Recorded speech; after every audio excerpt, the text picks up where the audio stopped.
Hi guys, welcome to Parawomenradio. I'm Amy. When did Gypsy Rose Blanchard suddenly transform into America's sweetheart? A full-ass adult woman who committed matricide has somehow managed to snag the title in 2024. In the past, America's sweethearts were beloved figures like Meg Ryan, Julia Roberts, Shirley Temple, and Mary Lou Retton. So, what on earth happened in 2024? How did a woman who orchestrated her own mother's demise end up being crowned America's sweetheart? More like America's shameful, not so little secret. Well, buckle up, folks, because we're diving into the bizarre mystery on day 9 of our Power Live Miss, where we bring you a live event every day leading up to Christmas. I'm going to roll some credits while we wait for the rest of the Power crew to roll in. Shout out to my replay crew and my dragonflies. Welcome so far to all our new subscribers and members during Live Miss 2024. I see you out there. And a big hug and a squeeze to my OG Power team. I love you guys. I was standing by my window on a cold and cloudy day when I saw that hearse come rolling for to carry my mother away. Today we're going to talk to you about Gypsy Rose Blanchard and this Rolling Stone article. Yeah, thank you. Thank you for understanding that it is a lot.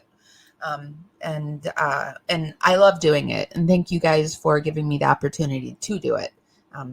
It's changed my life. So Gypsy Rose Blanchard was interviewed by Rolling Stone, and I haven't read it actually fully because it popped up just before I went live yesterday, and I screen grabbed it and then I moved on. But I did read parts of it, and in there it called her America's sweetheart. I was like, who calls her America's sweetheart? I've never called her America's sweetheart. I've never thought of her as being America's sweetheart. She's America's dirty secret. Although she's not a secret because she won't let herself be a secret. But it sent me down a rabbit hole. I was like, who the heck is calling her America's sweetheart? Well, it turns out people are calling her America's sweetheart. And so I thought we would go down that rabbit hole. We would look at past America's sweetheart, and then we would read this Rolling Stone interview together. Some of our past America sweethearts were, well, the original Mary Pickford, and she was a silent era icon. I think there was a movie, she was in a movie recently, wasn't she? She was the first to hold the unofficial title of America's Sweetheart, a nickname reportedly given to her by influential theater owner David Grauman. The title would later be used in an ad copy for her films and by magazines writing about her work, in a 1918 feature in Photoplay magazine called Women I Have Loved. Actor Elliot Dexter in enumerating all of the actresses who had served as his on-star love interest, wrote that Mary Pickford absolutely captivated me as she does everyone who goes near her. Her genius, her brilliancy, her charm, her beauty. Oh, what's the use? All of that has only been said 2,000 or 3,000 times more or less, and all of it's true. Do you think Gypsy Rose lives up to brilliancy, genius, charm? I don't know. Shirley Temple, who was one of my favorite. I loved Shirley Temple growing up. I even had a Shirley Temple doll. Several decades after Pickford pioneered the name, Shirley Temple took over as America's sweetheart, so effectively embodying the title that many have mistakenly called her America's first sweetheart. The dimpled ringlets, sporting Depression-era child actor was famous by the time she was 6, singing and tap dancing her way through more than 40 films before she retired from pictures at the ripe age of 22 and selling millions of dolls in her likeness to American children in the process. Yeah, and the neighbor down the street stole it. I remember she had this little white frilly dress on with red polka dots. Could never keep her curls straight, though. Or they went straight. Probably because I tried to brush them. Moving on, Debbie Reynolds. Debbie Reynolds became America's latest sweetheart in the 1950s, starting with her star turn in Singing in the Rain. So she was 1950s. Unfortunately, Reynolds' position as America's sweetheart was often juxtaposed with the sex symbol status of her close friend Elizabeth Taylor. And I will put the link for everything that we look at during this live down in the YouTube show notes. Everything that we look at is my opinion, my research. I urge you to go off and do it on your own. I'll often talk over things or speed it up, or we won't read it in its entirety. But never you fear. For fair play use, we do put the link and we do cite our sources here on Parawomenradio. Number 4, Mary Tyler Moore. Yes, ma'am.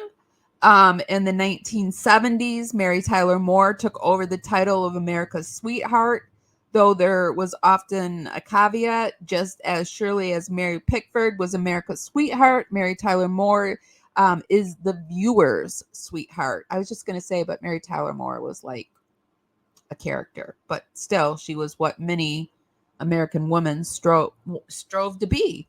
A UPI Newswire story about the Mary Tyler Moore show declared in 1972, not quite giving her the full title. Mary became a household name in the early 1960s while playing Laurie Petrie on the Dick Van Dyke Show. In 1977, the New York Daily News called her America's TV sweetheart. So there you have it. Mary Lou Retton.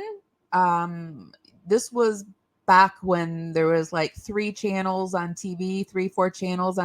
And so when the Olympics rolled through, we all watched the Olympics, even if you weren't into sports. It was a thing. It was a big thing. And in the summer that Mary Lou came through, it was like, I remember it.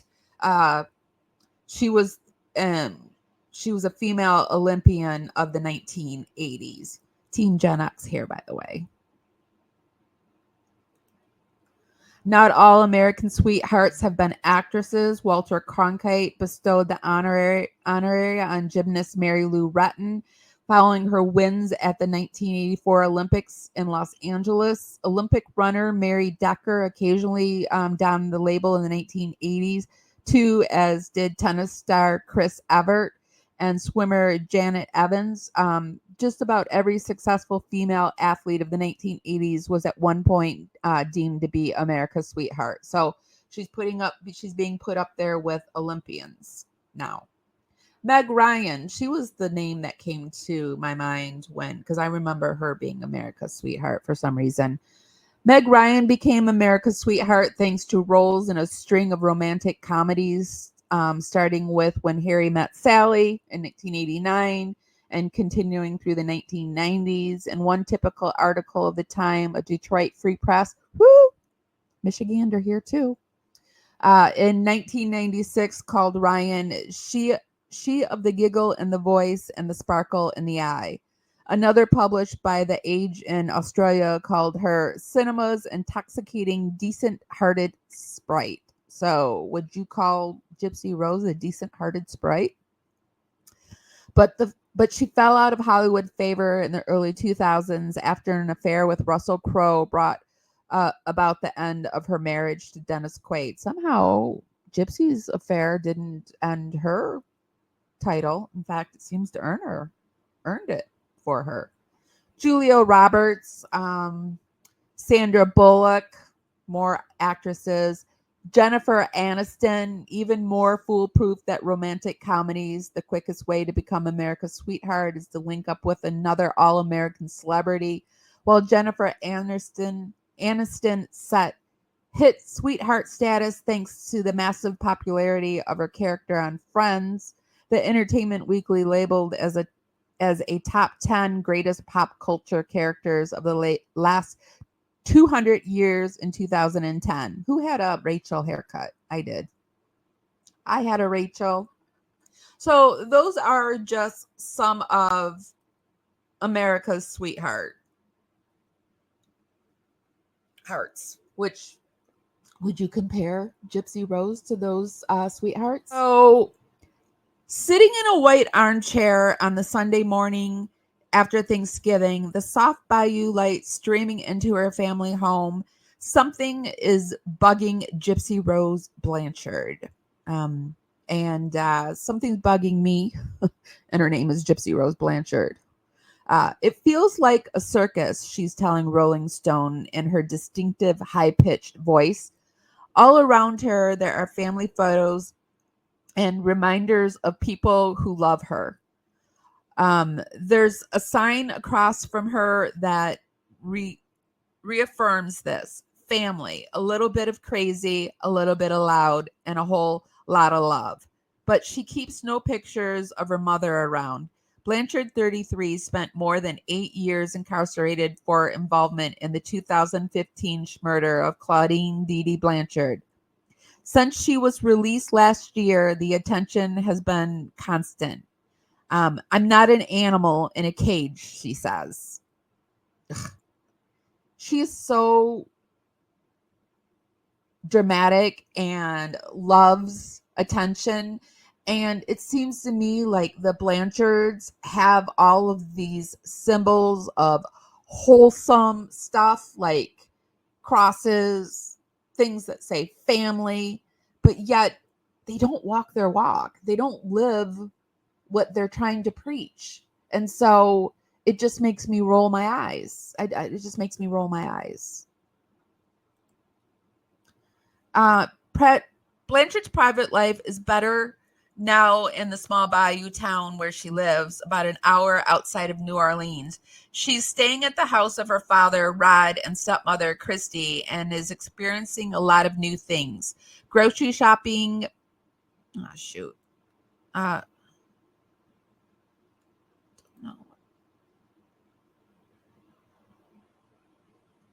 Grocery shopping, paying bills, doing laundry. She just returned from Florida. I mean, she's on parole and she's experiencing all of these things. It's just outrageous to me.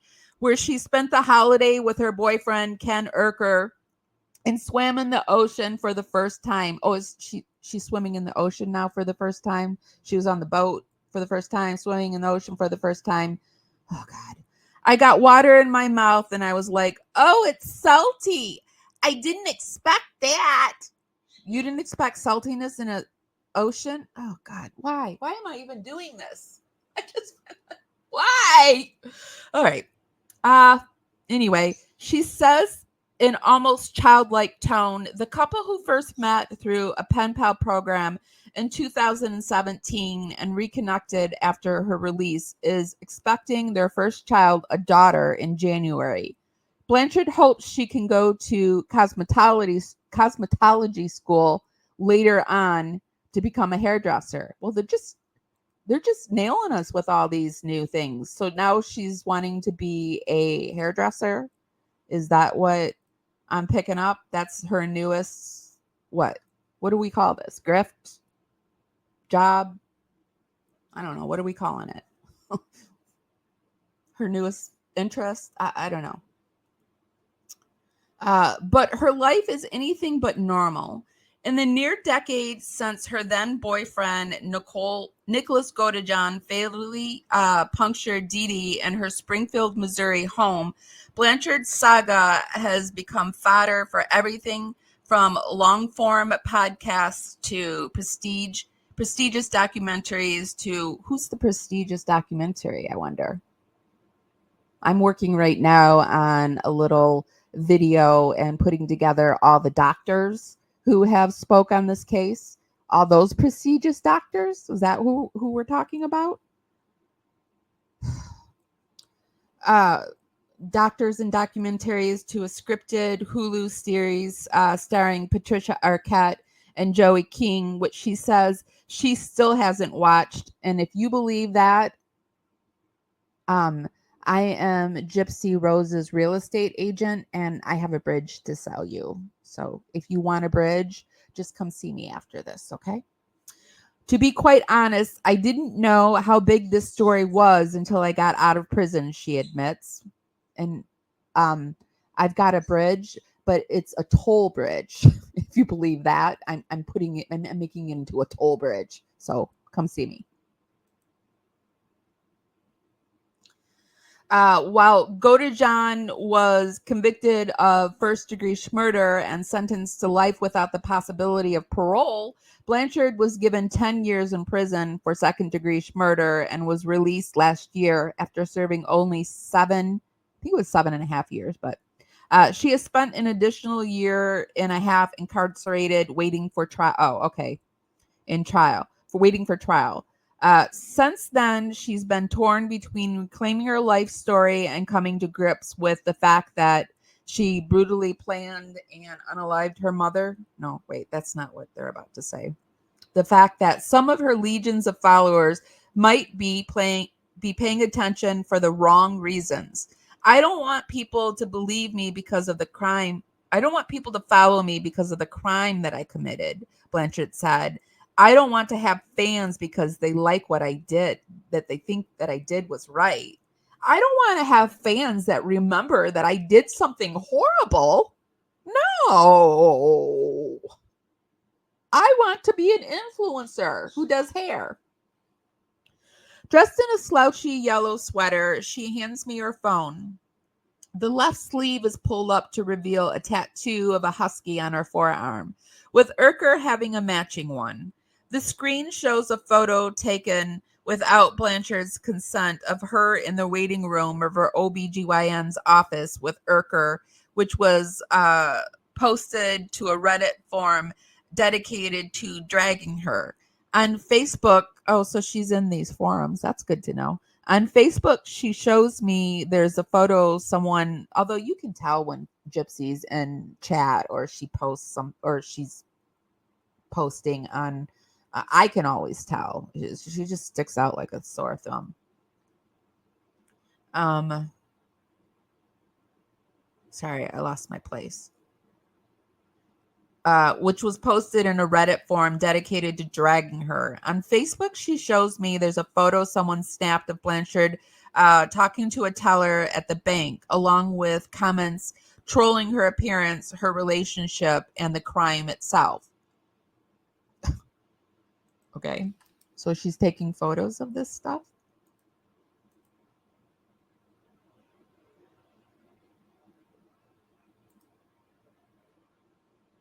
Interesting. Let me stop right here and come over and see what you guys are saying, and then we will continue on. I need to take a quick breather. Anyway. Oh, Gypsy Rose bugs me. She bugs me. I've been covering her a lot, Chris C. And so she's wiggling on that last nerve I have. Just wiggle, wiggle, wiggle, wiggle. Hi, Laura Lynn. Oh, and hi, Chris C, by the way. She's swam with the dolphins with her mom. Oh, yes, I thought she was in the ocean somehow. Thank you. Chris C bringing the facts. Thank you. Chris C and Laura Lynn. And Heavenly when she's here. They all bring me the facts. Those are my moderators, and they're the best. She is such a freaking loser. Sorry, you said liar. I'm getting kind of like, I could tell, like, I am annoyed by Gypsy because I'm getting my Gen X snark is like, I'm wearing it on my sleeve. Be sure to give this live a thumbs up. Helps me go out into the algorithm party out there. Bring more people back to the party. It's just a free way to help me out. When she was released in December 2023, Blanchard believed that she could and would live a normal life. And then she says, I started to understand that is not a reality. Instead, her reality is much more complex. It's why she says she felt compelled to tell her story in full. On December 10th, Blanchard will release her memoirs, My Time to Stand, which details her mother's suspected case of Munchausen. Oh, now they're putting suspected. Before, they used to put Munchausen. They wouldn't have put that suspected. So maybe we're niggling into the mainstream media's conscience. What do you think? I have hope. Which details her mother's suspected case of Munchausen syndrome by proxy, a mental illness in which a caretaker makes up fake symptoms or causes real ones to appear that a healthy child is sick. And the abuse Gypsy suffered is a result. Her mother, for instance, subjected her to endless medical procedures for diseases that she had. It says that she didn't have, but she had. She needed these things. That's going to come out sooner or later. And it's already come out, but I think the more Gypsy Rose can't stop herself. And she would have just came out of prison, did her few money drops that she did, stuck to her story, not giving away her medical records. But this Gypsy Rose is going to be Gypsy Rose's downfall. I always say this because it annoys me, but there was a guy I used to know that used to say, give them enough rope and they'll hang themselves. And that's what the voice I hear in my head with Gypsy Rose. I hear that all the time. It also covers the family dysfunction and trauma she experienced as a child, from her grandfather's ex abuse of both her and her mother, to the lies her mother told to government agencies and charities to scam benefits, including a house from Habitat for Humanity. Now, it should say that the lies that her and Gypsy Rose did, because Gypsy Rose was a full adult, 24-year-old ass adult when she went to jail for her crime. Then she went to prison. She was an adult. She was 24 years old. I was graduated from college, and in my first social work experience, I was a foster care social worker running people's lives at 24 years old. Now, I do believe that Gypsy was abused. I differ from many people here, but I do believe that Gypsy was abused. But not to the point where it was abuse. I mean, I was abused. You were probably abused. We all have suffered some form of abuse. Now, the abuse that she suffered was not unalive your mother's abuse. And if Dee Dee were alive today, I would be calling for Dee Dee to be in prison and making up for what she's done. Dee Dee had her problems. She certainly had her problems. But Gypsy, after a certain age, you have to stop blaming your problems on your family. You become the problem. So now, Gypsy Rose, you are the problem. You were the problem for a long time, and your mother was very, very sick. You were running the show. You took the baton, probably I would guess, from what I am guessing, and this is just my opinion, my research, I see her as, well, she's always probably ran the show, but I do see her as really running the show once they got the Habitat for Humanity house, because I remember a lady from that time saying that Gypsy Rose wasn't a nice teenager. She said awful things. This is all rumors too. I'm not going to pull anything up to show you this, but this is just stuff that I've seen through the internet. I've seen people say that like a child asked why she changed her voice like that, and she told the child something like she would claw her eyes out if she didn't stop talking to her. That Gypsy Rose was all up in the mix during the building, or it wasn't a built from the ground up. It was, I think they fixed up a house, but she was all in it. She had to have carpet in the house, and they were like, no, dude, like your wheelchairs don't ride well on carpet. Nah, Gypsy Rose had to have her carpet. So sorry, I got sidetracked there. It's hard for me to read this and then not be able to like say what I need to say. That's why we're doing it, right? I will post this entire video after, so that if you want to read it on your own, you can. You'll just have to pause it like I'm doing. Okay, so it also covers the family's dysfunction and trauma she experienced as a child from her grandfather. Oh, we already read that. She talks about the men, including John, with whom she began relationships online, and the multiple attempts she made to escape from her mother's home. All the while, Dee Dee was, I could like comment on everything. I could comment on every one of these sentences. All the while, Dee Dee was godlike to her sole caretaker, who was always hovering. I do believe Dee Dee was a hoverer.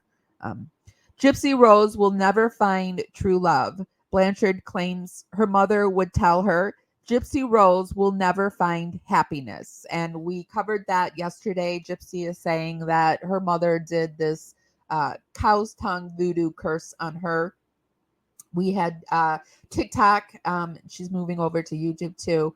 Creator Dysfunctional Cutie with us. And we talked about the voodoo, hoodoo, witchcraft, paganism of this crime. The memoir's release comes at a time of radical change for Blanchard in the past year. She divorced her ex-husband, whom she married in 2022, became pregnant, and had to learn life skills like balancing a budget that she was never taught growing up. While Blanchard's story has been across numerous platforms, she says the memoir is the first time she has full control of her narrative and the events leading up to the murder. After years of trying to move away from the crime, she is returning to the scene in her memory and in her own words. An author's note in the beginning of the book says that while some of Blanchard's memoirs have faded, while some of Blanchard's memories have faded, the memoir is true to my memory, and these memories have shaped my perception, many of which are also shared here. Drink every time she says memory. The book itself outlines the story of a young, I feel like we need some sad music here. The book itself outlines the story of a young, poor girl growing up in Louisiana and Missouri, bound to a single mother who made Blanchard think that it was them against the world. To win, Dee Dee had to lie, cheat, and steal with Blanchard as an accomplice to her mother's fraud and a victim of her abuse. She worked with two writers for it, Melissa Moore and Michelle Mazzarani. I don't think I'm saying that right, but who began working with her when she was still in prison and uncertain in my early release. I thought this was all Gypsy. Still has the same two people that she did the first one with.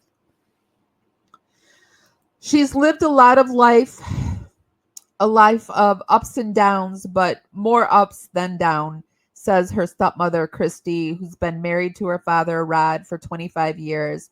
She's doing all the things that her mom said she couldn't do, falling in love, getting married, getting divorced, reuniting with the love of her life, having their child, and even cutting the grass or taking out the garbage. Those are the things she couldn't do, I'm sure. It's very Kardashian. Remember when the Kardashians were going to the grocery store? Like, it was like, we're so real, we grocery shop. And I think to myself, I don't even grocery shop. I hate grocery shopping. I pay to have that done. That's like one of the few things that I pay because I can't physically do it hardly. But like, ugh.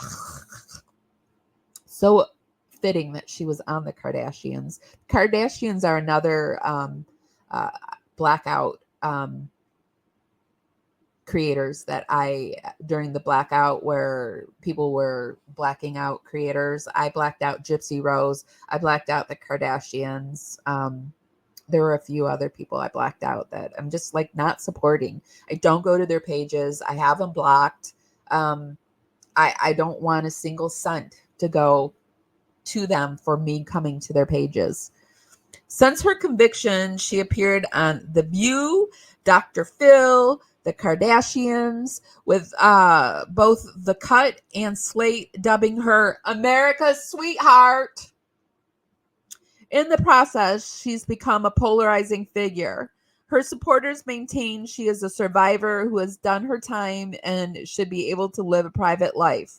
On TikTok and Reddit, her detractors loudly flood the platform with a mix of legitimate criticism, conspiracy theories, and unflattering memes, calling Blanchard a liar and grifter who is profiting from the crime. Okay, well, that's like the most fair statement in this whole thing.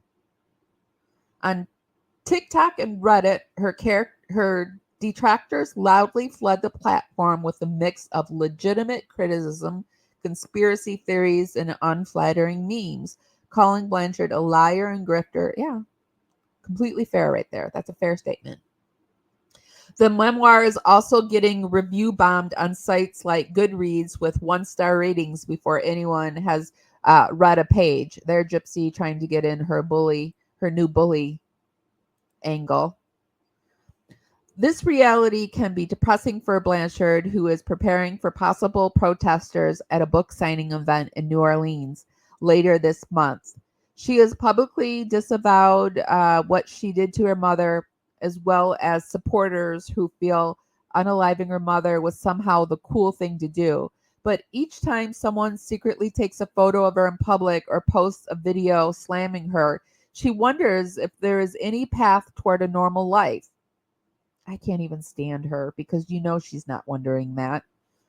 She's terrified for the time where she is forgotten, or if she's even capable of living such a life by the time she becomes a mother of her own. When people come up to me and are like, I don't blame you, I would have done the same thing, I'm disgusted, she says. It's not like I look back on my past and am proud of what I did. Well, seems like you are, and you're making beaucoup money off of what you did. I'm very ashamed of it. So I honestly get offended whenever someone says things to me like this because they are missing the whole point. No, Gypsy, you're missing the whole point. You've missed it. You've backed over it. You've ran over it and missed it again, backed over it, missed it again. Dee Dee screams, "Stay with Blanchard." So does the total silence that followed. Dee Dee screams, "Stay with Blanchard." So does the total silence that followed the murder. To this day, I have never seen the crime scene pictures, she tells Rolling Stone. I heard her scream, but the aftermath of what happened is unknown to me. I don't believe that either. Hey, I've got a bridge that's a toll bridge, and it's got a little piece of land attached to it, if you believe that. Okay, so come see me after this. It's growing. When she was recording the audiobook for her memoir, Blanchard broke down, recalling her breaking point leading to the death. When Dee Dee lied to doctors and pushed for an exploratory surgery of her larynx, which could have potentially silenced her voice. Oh, if only that were true. If only. We know it's not true. Literally forever. To Blanchard, it felt like her mother was lying to doctors as her way to cut her daughter's throat. Oh my God. Hold on a second, you guys. I can't believe what I just wrote. To Blanchard, it felt like her mother was lying to doctors as her way to cut her daughter's throat. What you did to her, Dee Dee, or Gypsy, is literally what you did to your mother? You thought she was doing that to you? How interesting. How interesting. I started to think, if nothing happens, how old will I be until this stops? Will I be in my 40s? Will I be in my 50s? Will I die? She says. No, what you started to think was, how long am I going to have to take care of my mother? She's getting sicker. How long is this going to go on? That's what you thought. This was the moment when I was like, okay, something needs to happen right away now. She then struggled, recounting how she lay in a fetal position with her hands pressed over her ears as Godejohn repeatedly punctured Dee Dee as she called out for her daughter. In that moment, Gypsy couldn't think about the years of abuse she suffered. She could only focus on her breathing. This is so Gypsy Rose. You can hear her saying this. I can hear her saying this. For a while, Blanchard had a reoccurring nightmare that reoccurring nightmare is over, because when you first got out of prison, you were still having it. So that was for a while. Okay, it's over. I'm so glad to know she's not having this anymore. This poor dear. For a while, Blanchard had a reoccurring nightmare that had her reliving her mother's murder every night as an observer witnessing the crime. Like what you really did? If that's the narrative that you're going with, because I secretly think, and many of other people secretly think, that your knife, your hand was on the knife. We'll just say that. And this is all my opinion, and allegedly, and conspiracies. I didn't want to make Dee Dee the sole point of the book, but I did make her the sole point of the book. Sorry. We'll start over there. I didn't want to make Dee Dee's death the sole point of the book, but I did want readers to understand that there's a level of trauma, she says. It's not something that happens and then you just go back to your daily life and you're fine. It's something that just doesn't go away. In the book, Blanchard examines her mother's motivation, particularly. Might be a very interesting book. I said I wasn't going to get it and read it for you guys, but if you want me to, I will, actually. If it will prevent you from giving the money to her, I will. Or I'll try to get it from somebody else and do it for you guys. In the book, Blanchard examines her mother's motivation, particularly how Dee Dee was keenly aware that she was creating a world of lies and lore from an early age. I heard from her brothers, her sisters, that she was kind of the black sheep.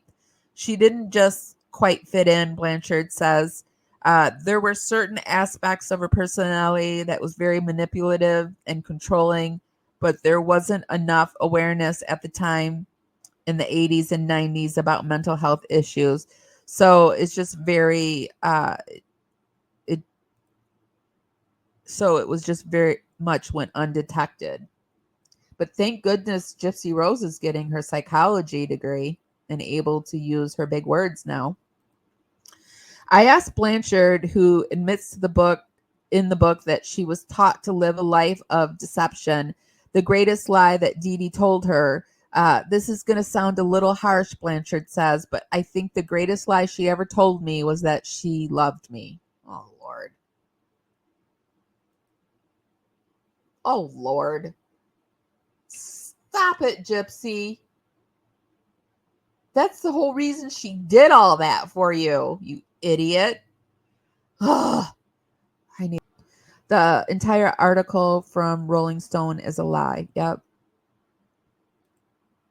First of all, she didn't go to the Dr. Phil show after she was released from prison. Yeah, they came to her. Secondly, she's told 4 different stories of when she went to school and when she did not go to school.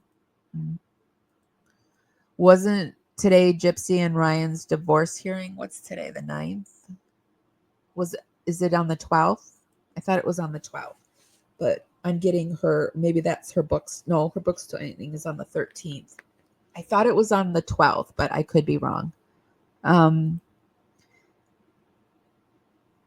Is the live cutting in and out for anybody? I can't help but feel we are being played again. This seems like a great episode for her season of bullying. It's a great episode, and they probably paid her some good money. So it's a cash grab. And it's Rolling Stone. Of course, Gypsy Rose is going to take that interview. I was standing by my window on a cold and cloudy day when I saw that hearse come rolling for to carry my mother away.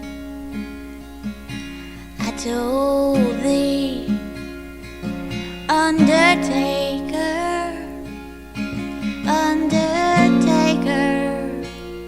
please drive slow, for this body